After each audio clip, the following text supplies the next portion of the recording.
إنه من يهده الله فلا مضل له ومن يضلله فلا هادي له. أشهد أن لا إله إلا الله الذي جعل الصلاة صلة بين العبد وربه ففرضها على المسلمين. وأشهد أن محمدا عبده ورسوله الذي كان يقوم الليل حتى تتورم قدمه شكرا لرب العالمين. ثم الصلاة والسلام على طيبين الطاهرين رضوان الله تعالى عليهم أجمعين. أما بعد، فيا عباد الله، أولا أوصيكم وأوصي نفسي الضعيفة في تقوى الله عز وجل وطاعته، فإن في تقوى الله صلاح الدنيا وعذاب الآخرة. قال رسول الله صلى الله عليه وسلم: إن أصدق الحديث كتاب الله، وخير الهدى هدى محمد صلى الله عليه وسلم، وشر الأمور محدثاتها، فإن كل محدثة بدعة وكل بدعة ضلالة. Ndugu zangu katika imani, awali ya yote tunamshukuru Al-Haq subhanahu wa ta'ala ambaye ametuwezesha mimi na wewe kuweza kufika katika siku hii tukufu, siku ya Ijumaa, siku ambayo Allah tabaraka wa taala kwa mapenzi yake akaamua kujalia ipatikane ibada tukufu, ibada ya salatu al-Jumu'ah. Siku ya Ijumaa ni siku ambayo zimekusanyika kheri nyingi. Namuomba Allah tabaraka wa taala atukutanishe na kheri hizo leo na atupe zote sisi kwa ujumla wake. Ndugu zangu katika imani, tuko ndani ya mwezi wa Shaaban, mwezi ambao kwa mapenzi yake Allah tabaraka wa taala ameutia mwezi huu upo katikati ya miezi miwili mitukufu, mwezi wa Rajab pamoja na mwezi wa Ramadhani. Akaifanya Shaaban kuwa ni mwezi ambao upo katikati ya miezi hii miwili mitukufu. Ndani ya mwezi huu wa Shaaban, Ar-Rasul sallallahu alayhi wasallam alikithirisha kufanya ibada ya kufunga mpaka ikafikia hatua masahaba wake au mmoja katika masahaba wake akamuuliza Ar-Rasul sallallahu alayhi wasallam, na huyo ni Usama ibn Zaid, akamwambia: ya Rasulullah, lam araka tasumu shahran min ash-shuhuri kama tasumu min Sha'ban, mimi sijawahi kukuona unafunga katika miezi mno kama unavyofunga ndani ya mwezi huu wa Sha'ban. Ar-Rasul sallallahu alayhi wasallam katika majawabu yake aliyompatia Usama ibn Zaid alimwambia: dhalika shahrun yaghfulu an-nasu anhu, huu ni mwezi ambao watu wameghafilika ndani ya mwezi huu, watu wamepata mughafala, watu wamesahau kukithirisha kufanya ibada za Allah tabaraka wa taala azza wa jalla. Kwa hiyo hili lilikuwa ni jawabu la Rasul sallallahu alayhi wasallam anamjibu Usama, lakini ikawa ni ujumbe kwetu sisi wote kwamba mwezi wa Shaaban ulikuwa ni mwezi ambao watu wameghafilika na kufanya ibada za Allah tabaraka wa taala, kwa sababu watu walikuwa wametoka ndani ya mwezi wa Rajab, wamefanya ibada nyingi, wamekithirisha sana kutoa, wamefunga sana. Sasa wamefika ndani ya mwezi wa Shaaban wakasahau suala zima la kukithirisha kufanya ibada za Allah tabaraka wa taala. Kwa hiyo hii ilikuwa ni illa au ilikuwa ni hoja au kasoro ya sababu ya Bwana Mtume Muhammad sallallahu alaihi wasallam kukithirisha sana kufunga ndani ya mwezi wa Shaaban, ni kwa sababu watu walikuwa wameghafilika kufanya ibada ndani ya mwezi huu wa Shaaban. Sasa anwani yetu ya leo katika mimbari hii ya Allah tabaraka wa taala inasema muda ambao watu wameghafilika ndiyo muda sahihi wa wewe kuzinduka. Muda ambao watu wameghafilika kufanya ibada za Allah tabaraka wa taala ndiyo muda wa wewe na mimi kuzinduka, kuanza kuzifanya ibada za Allah tabaraka wa taala kwa wingi ipasavyo, kama vile Mtume Muhammad sallallahu alayhi wasallam alivyoona watu wameghafilika na ibada za Allah tabaraka wa taala, yeye akaamua kukithirisha sana kufunga. Kwa hiyo mimi na wewe tulichukue hili kama funzo, tujiulize jamii yetu ya sasa hivi ya Kiislamu, jamii yetu ya sasa hivi ambayo tunaishi nayo katika mazingira yetu, imeghafilika kufanya mambo gani, mambo yepi na yepi ambayo sisi tunatakiwa kuzinduka katika mambo hayo ili kutafuta baraka na thawabu za kutosha kutoka kwa Allah tabaraka wa taala. Kuna mambo mengi ambayo jamii leo imeghafilika kuyafanya. Miongoni mwa mambo hayo ni ibada ya qiyamul layl. Watu wameghafilika kusimama usiku na kufanya ibada, lakini ibada hiyo ni ibada tukufu. Watu wasimame wasali kwa mafundisho ya Rasul sallallahu alayhi wasallam, wa nasu niyam. Watu wamelala, wewe simama usiku sali. Mwenyezi Mungu anampenda sana mja wa namna hiyo. Hilo ni jambo la kwanza ambalo watu wameghafilika nalo. Lakini watu leo hii wameghafilika sana na kutoa lillahi ta'ala. Watu sasa hivi wanatoa kwa ajili wajulikane na watu kwamba wametoa. Sasa wewe na mimi wakati tunatoa lazima tuhakikishe tunatoa litabtaghi mardhatillah. Tutoe kwa ajili ya kutafuta radhi za Allah tabaraka wa taala. Sio unatoa ili watu wakukumbuke au watu wakutaje, watu wakuhadithie kwa watu wenzao kwamba fulani alitoa. Unatafuta kujulikana kwa watu kwa kutoa kwako. Kwa hiyo watu wameghafilika katika sala zima la kutoa kwa ajili ya Allah tabaraka wa taala. Kwa hiyo wewe kidhirisha kutoa kwa ajili ya Allah, sio kwa ajili ya watu. Jambo ambalo leo tutasimama nalo katika mimbari hii tukilifafanua kwa mapana yake na kwa ukubwa wake ni jambo la ittisalur rahim, silatul arham, kuunga koo, kuunga udugu. Ikhwatal imani, katika jamii yetu ya hivi sasa, dunia jinsi inavyokwenda kwa sababu ya utandawazi ambao tuko nao, baada ya kuingia kwa globalization, watu wakaghafilika na kuziacha zile sheria za Allah tabaraka wa taala, wakaamua kutafuta njia za kupita ambazo wao wanazitaka wapite. Lakini Allah tabaraka wa taala jalla jalaluhu ameshaeleza namna gani ndani ya Qur'ani kuhusiana na sala zima la kuunga koo na ubaya wa mtu kukata ukoo, kukata udugu. Ar-Rasul sallallahu alayhi wasallam ameshafafanua katika hadithi nyingi madhara ya mtu kukata udugu, mafikio ya mtu anayekuwa na tabia za kukata udugu na ndugu zake, anavunja ukoo. Mwenyezi Mungu kapanga hawa ndio ndugu zako, wewe unawakata.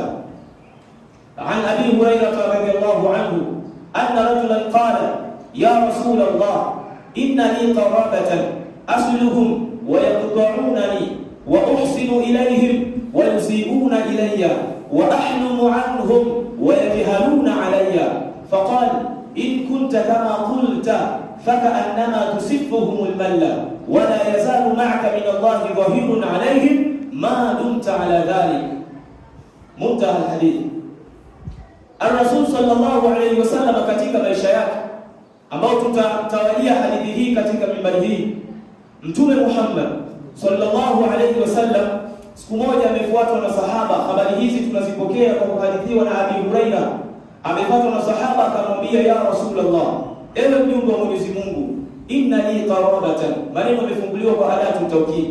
Inna li qarabatan, kwa hakika mimi ninao ndugu. Asluhum, always mimi ninawaunga, mimi ninawasogeza karibu yangu, mimi siwatengi. Wayaqta'unani, lakini ndugu zangu maisha yao ya kila siku, tabia zao ni wao kunikata mimi, wananitenga mimi kwenye mambo yao. Lakini wa uhsinu ilaihim, mimi ndugu zangu kila siku ninawafanyia mazuri. Ndugu zangu wakipata msiba, mimi nakwenda kwenye msiba wao. Ndugu zangu wakipata sherehe, mimi ninachanga kwenye sherehe zao. Ndugu zangu wakipata dhiki yoyote, mimi ninashiriki katika kuiondosha hiyo dhiki. Nachangia kwa uwezo wangu pale ambapo Allah tabaraka wa taala ameniruzuku mimi, nachangia. Lakini wao walusiuna ilayya, wao kila siku wanawaza njia za kuwa wananifanyia mimi mabaya. Wao wananifanyia mabaya mimi kila siku. Maneno ya sahaba huyo anamshtakia Rasul sallallahu alayhi wasallam. Wa ahlumu anhum ay wa usbiru wa asfahu anhum, mimi hapa ninakuwa na subira katika yale ambayo kwamba wameniudhi, ninakuwa nina subira, ninawavumilia. Wa ahlumu anhum, mimi hapa ninawasamehe wakinikosea. Lakini wao wayajhaluna alayya, wao kila siku wananifanyia mimi mambo ya kipuuzi, mambo ya ajabu, wananifanyia mimi kanyaro, wananifanyia mimi vitu ambavyo vinanichukiza mimi. Aljahl huna bimaana alqabih min alqawl, qawl almunkar, wananitolea maneno maovu, maneno machafu ambayo mimi yananikasirisha. Faqala ar-rasul sallallahu alayhi wasallam, baada ya kuona kwamba ndugu zake na huyu sahaba wameghafilika katika sala zima la ittisalur rahim, wameghafilika katika sala zima la kuunga udugu, wamepata mughafala. Ar-rasul akasema, in kunta kama qulta, kama wewe sahaba wangu utakuwa kama unavyosema, kama mazingira ya maisha yako yatakuwa hivi, faka annama tusifuhumul malla, ay faka annama tut'imuhumul malla, ni kama vile wewe unawalisha majivu, ambao hayo majivu mtu akiagusa anaungua, majivu ya moto katika midomo yao.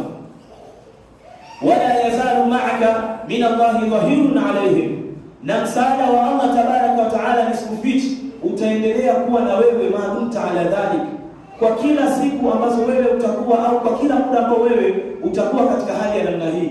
Wewe unawafanyia mazuri ndugu zako, lakini ndugu zako wanakubeza. Wewe unawafanyia mazuri ndugu zako, lakini wao wanatafuta njia ya kukufanyia wewe mabaya. Sasa ashaqwa alladhi taqaddama biha hadha ar-rajul lirrasul sallallahu alayhi wasallam tadullu ala shiddati mu'anatihi, fahuwa yasiluhum wa yuhsinu ilayhim, walakinnahum yuqabiluna dhalik bilqati'ati wal-isaa'ati wal-qawli al-munkar. Haya malalamiko ambayo wewe na mimi tunayasikia kwenye hadithi ya Bwana Mtume Muhammad sallallahu alaihi wasallam, ambayo huyu sahaba wa Mtume alikwenda kumshtakia ar-Rasul sallallahu alaihi wasallam, tadullu ala shiddati mu'anatihi min ba'd aqribaihi, yanaonyesha kabisa uzito wa yale mabaya ambayo huyu sahaba alikuwa anayapata kutoka kwa ndugu zake. Fahuwa yasiluhum, yeye anawafanyia, anawaunga, yeye hataki kuwakata, yeye anaona hawa ni ndugu zangu, anawasogeza karibu sahaba huyu. Wa yuhsinu ilaihim, lakini yeye anawafanyia mazuri, anaenda kuwatembelea katika majumba yao, anawasalimia na kukutana nao barabarani. Walakinnahum, lakini hawa ndugu zake ambao yeye kaenda kumshtakia Mtume Muhammad sallallahu alaihi wasallam, yuqabiluna dhalika bilqati'ati wal isaa'ati wal qawli munkar, kullama dhahaba ilaihim waltaqa bihim, wanaamua kumlipa ndugu yao kwa kumtenga na kwa kumkosea na kwa kumtamkia maneno machafu, maneno mabovu ambayo hayo maneno yanamuudhi mwanadamu. Wanamtamkia ndugu yao, lakini ndugu yao anajitoa katika maisha yao, wao hawalioni hilo la kujitoa, wanambeza ndugu yao. Sasa kila anapokutana nao wanabuni baya la kumfanyia, kila anapoona kwamba jamani hili anawasogelea ndugu zake, lakini ndugu hawamuelewi, wenyewe kila siku wanamfanyia mabaya. Sasa famadha yafal, huyu mtu wa namna hii ambaye ndugu zake hawataki kumuunga, yeye anawaunga, yeye anataka kuwasogeza karibu na ndugu zake, kwa sababu ni jambo ambalo Allah na Mtume Muhammad sallallahu alayhi wasallam wamelisisitiza. Allah kalisisitiza hili ndani ya Qur'an, lakini ar-Rasul sallallahu alayhi wasallam ndani ya hadithi zake nyingi kalisisitiza hili. Nini afanye?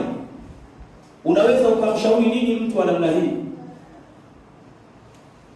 Hal yastamiru fi silati haula'i lahum wa yahrumu ala adahum, unaweza ukamshauri aendelee kuunga hawa ndugu zake, kuwasogeza hawa ndugu zake karibu, alafu wavumilie maudhi yao? Unaweza ukamshauri hivyo kwa kero anayopata kutoka kwa ndugu zake? Au yatruku silatahu, au aachane tu masala mazima ya kuunga udugu na hawa ndugu zake, au atoe bali tu hivyo. Wa yaqta'u al-alaqata ma'ahum, na avunje ile connection iliyopo kati yake na ndugu zake, liyatakhallasa min shururihim, ili awe bali sasa na shari za ndugu zake. Unaweza ukamshauri nini katika haya mambo mawili? Awaunge na awe na subira katika maudhi yao, au aache ili akae mbali na shari zao? Kwa mawazo ya kawaida, mtu anapokuja kukutaka ushauri kwa kadhia ya namna hii, ndugu hawamtaki, akienda kuwasalimia wanamtupia mpaka mawe. Kwa mawazo ya kawaida unaweza ukamwambia aachane nao kwa sababu ya kulinda uhai wake, lakini ar-Rasul sallallahu alayhi wasallam katika hadithi hakuonyesha namna ya kumwambia yule mtu aache kuwaunga ndugu zake, aache kuunga udugu, hakuonyesha. Akamwambia faka annama tusifuhumul malla, Wewe kuwa katika mazingira hayo ni kana kwamba unawalisha ndugu zako majivu ya moto. Aljawab alladhi talaqahu hadha ar-rajul min al-murabbi al-hakim alladhi ba'athahu Allah rahmatan lil alamin aw arsalahu Allah rahmatan lil alamin yu'akkidu anna al-wajib 'ala al-muslimi an yastamirra fi silati arhamihi mahma kanat isaa'atuhu. Jibu ambalo mja huyu au sahaba wa Mtume Muhammad sallallahu alaihi wasallam alilolipata kwa Mtume linaonyesha kwamba na huyu Mtume Muhammad sallallahu alaihi wasallam ndio murabbi al-hakim, mlezi anayejua kulea, anajua dhiki wanazozipata watu dhidi ya watu wanaowakosea, anajua Mtume Muhammad sallallahu alaihi wasallam. Na Mwenyezi Mungu amemtuma Mtume Muhammad sallallahu alaihi wasallam aliyekuwa ni rahma kwa viumbe vyote bila kubagua dini zao. Mtume ni rahma. Sasa Ar-Rasul sallallahu alaihi wasallam katika majibu yake yuakidu anna alwajiba ala almuslimi ay yuakidu anna alwajiba ala kulli muslimi an yastamirra fi silati arhami. Majibu ya Mtume Muhammad sallallahu alaihi wasallam yanaonyesha ulazima wa kila Muislamu kuendelea kuunga udugu wake, kuendelea kuwaunga ndugu zake, kuendelea kuulinda ukoo wake, mahma kanat isaatuhu, vyovyote takavyokuwa maudhi ya ndugu zake kwake yeye, vyovyote takavyokuwa maudhi yao, anatakiwa kuendelea kuwaunga ndugu zake. Sasa hili ni jambo ambalo umma wa Kiislamu umeghafilika nalo. Lazima watu waanze kujichunguza namna gani wanaziendea amri za Mwenyezi Mungu, namna gani wanazikamilisha au wanakamilisha mafundisho ya Bwana Mtume Muhammad sallallahu alaihi wasallam. Watu tumeghafilika na sala zima la udugu. Muislamu anakubali wiki inakatika hajasalimiana na ndugu zake. Baba yako alioa wake wanne, wale wake wamezaa watoto, lakini leo mnaishi duniani hapa utadhani baba yako alioa mke mmoja. Ninyi peke yenu ndio mnasalimiana, ninyi peke yenu ndio mnaosaidiana. Sasa tumeghafilika katika sala zima la ittisalur rahim, silatul arham. Ya ayuha almu'minun alaykum bisilatil arham, alaykum biittisalur rahim. Enyi ambao mmemwamini Mwenyezi Mungu, jukumu la kuunga udugu ni letu sisi wote. Tulazimiane nalo, tulazimikiane nalo katika maisha yetu. Kila mmoja ajione kwamba ana nafasi ya kuunga udugu pale alipokata udugu na ndugu zake.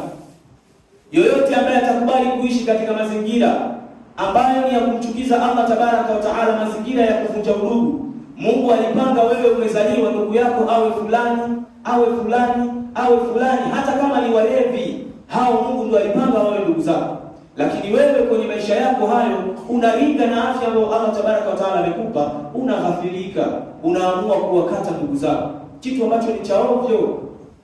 Kama ingekuwa inaruhusiwa, basi Ar-Rasul sallallahu alaihi wasallam angemwambia sahaba wake kwamba hao wachana nao, mwisho wa siku utakuja kufa wewe.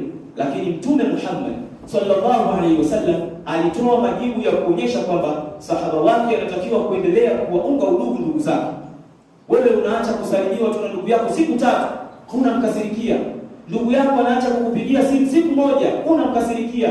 Na unasema kabisa huyu sio ndugu yangu fi dunia wal akhirah. Watu wanakushauri nenda kwa ndugu yako bwana mzungumze. Nenda kwa ndugu yako mmegombana jana, yaishe, mzungumze yaishe. Unasema huyu sio ndugu yangu tena fi dunia wal akhirah. Ya wewe unapajua akhirah palivyo, unaamua kututangazia sisi kwamba umevunja udugu na ndugu yako, kwamba hapa duniani humtaki wala akhirah humtaki. Unajua hapo unakuwa umeanzisha vita na nani? Bila shaka hapo utakuwa umeanzisha vita na Allah tabaraka wa taala, kwa sababu Mwenyezi Mungu ndiye alitaka huyo awe ndugu yako. Wewe unamkata, hutaki. Muislamu aliyekamilika imani yake hatakiwi kukubali kumpunguza yoyote katika ndugu zake, kwa sababu katika kufanya hivyo ndio katika kutii amri za Mtume Muhammad sallallahu alaihi wasallam pamoja na Allah tabaraka wa taala. Haitakikani tupate kughafilika katika sala hili la kuunga udugu.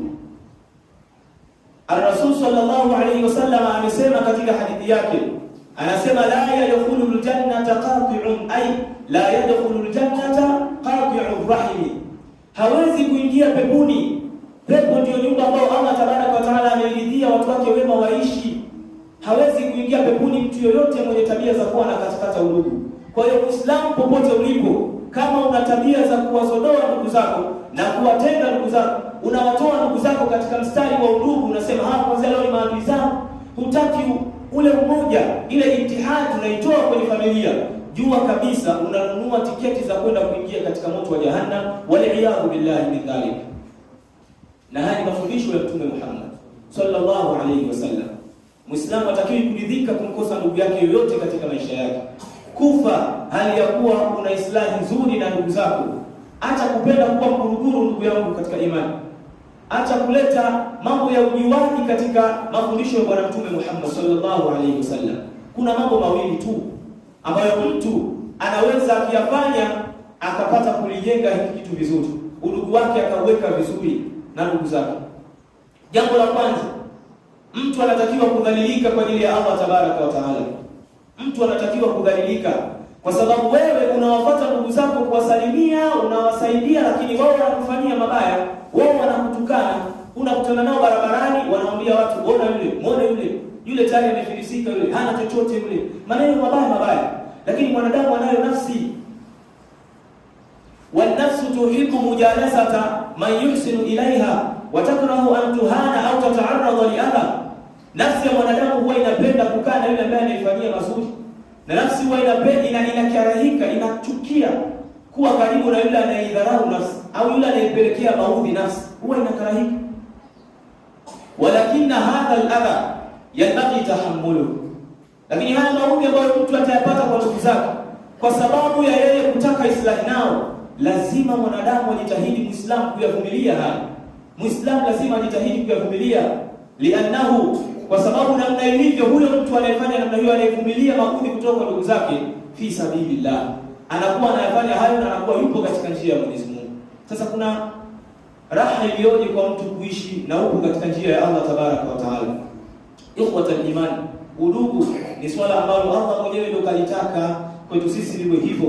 Hao ndugu zako ni Mungu kakupangia, na wewe haitakikani uwaache. Jambo la kwanza ni mtu kubali kudhalilika kwa ajili ya Allah tabaraka wa taala. Jambo la pili ambalo linaweza kukusaidia wewe kuulinda udugu wako ni kuacha kutazama mabaya ambayo watu wanakufanyia, kuacha kupekua mabaya ambayo watu wanakufanyia. Man intamasa su'an au aiban yajiduhu, yoyote atakayetafuta mabaya au aibu yoyote kwa ndugu zake ataipata. Sasa hebu epukana na kutafuta mabaya ya watu, acha kupekua habari za ndugu zako ambazo hazikuhusu, acha. Kwa hiyo epukana na kuchunguza mabaya ya watu au kupekua mabaya ya watu, bali wewe unatakiwa kuishi kwa kuangalia yale mazuri ambayo watu wamekufanyia. Hiyo itakusaidia sana kutibu moyo wako na kulinda udugu wako. Naomba Allah tabaraka wa taala atujalie min alladhina yastami'una alqawla fayattabi'una ahsana. Wallahu tabaraka wa taala yaqul wa biqawlihi yahtadi al-muhtadun fa idha quri'a al-Qur'an fasta'idh billahi minash shaitanir rajim. A'udhu billahi minash shaitanir rajim. Bismillahir rahmanir rahim. Wal 'asr innal insana lafi khusr illa alladhina amanu wa 'amilus salihat wa tawasaw bil haqq wa tawasaw bis sabr. Barakallahu li wa lakum bil Qur'anil 'azim wa rafa'ani wa iyyakum bil ayati wa dhikril hakim. Aqulu qawli hadha ma tasma'un fastaghfiruhu innahu huwal ghafurur rahim wa huwal barrul karim.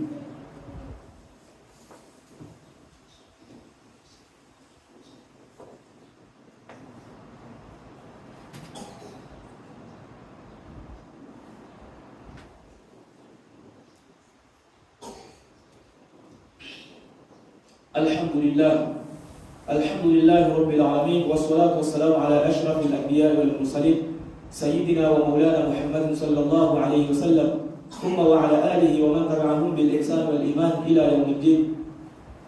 فيا أيها المؤمنون صلوا على نبيكم محمد صلى الله عليه وسلم حيث أمركم الله سبحانه وتعالى وقال بسم الله الرحمن الرحيم إن الله ملائكته يصلون على النبي يا أيها الذين آمنوا صلوا عليه وسلموا تسليما.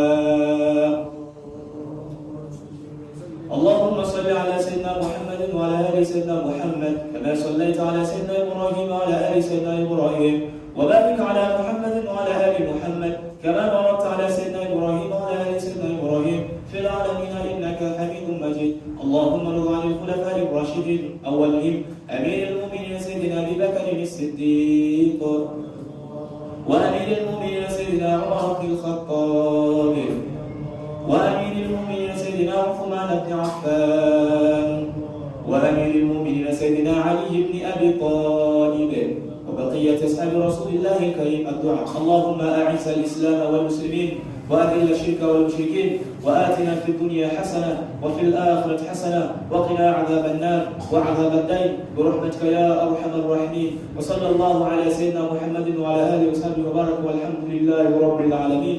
وقوموا إلى صلاتكم يرحمكم الله.